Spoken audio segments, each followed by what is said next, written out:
राज्यातल्या तब्बल 14,000 ग्रामपंचायतींची अक्षरशः दुरावस्था झाली आहे। या ग्रामपंचायती सध्या बेवारस स्थितीमध्ये आहेत। या 14,000 ग्रामपंचायतींच्या गेल्या 6 महिन्यांपासून निवडणुकाच झालेल्या नाहीये। नियमानुसार नवीन ग्रामपंचायत अस्तित्वात येण्यापूर्वी सरपंचांची निवड होणं आवश्यक आहे। तरी निवडणूक प्रक्रिया रखडल्यानं स्थानिक स्वराज्य संस्थांचं कामकाज प्रभावित झालंय। सरपंचांच्या निवडणुका न झाल्यानं 50,000 ग्रामपंचायत कर्मचाऱ्यांचे 5 महिन्यांपासून पगारही झालेले नाहीयेत। त्यामुळे त्यांच्या कुटुंबावर उपासमारीची वेळ आली आहे। शिवाय गावांचा विकास रखडलाय। गाव 6 वर्ष मागे गेलेली आहे।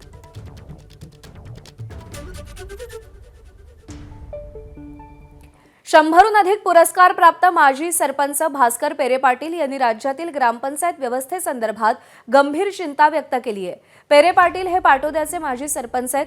आदर्श सरपंचाचा पुरस्कार त्यांना मिळालाय। त्यांच्या कार्यकाळात ग्रामपंचायतीला 100हून अधिक पुरस्कार मिळाले होते। या परिस्थितीमुळे सुमारे 50,000 ग्रामपंचायत कर्मचाऱ्यांना गेल्या 5 महिन्यांपासून वेतन मिळालेलं नाहीये। परिणामी अनेक कर्मचाऱ्यांच्या कुटुंबावर आर्थिक संकट आणि उपासमारीची वेळ आली आहे। राज्यात सरपंचांच्या 6 संघटना असतानाही या प्रश्नावर कोणीच ठामपणे बोलत नसल्याचा आरोप त्यांनी केलाय।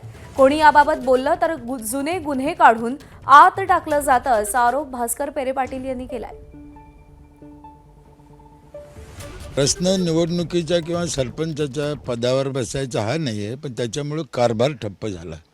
जवळजवळ 50,000 कर्मचाऱ्याचे पगार नाही आणि विशेष म्हणजे प्रशासक बी नाही। कदाचित प्रशासक असतं तर थोडंफार धकलं असतं, म्हणून हे 100% चुकीचे आहे असं मला वाटतं। शासनाने लवकरात लवकर ताबडतोब निवडणूक आयोगाने डिक्लेअर करायला पाहिजे।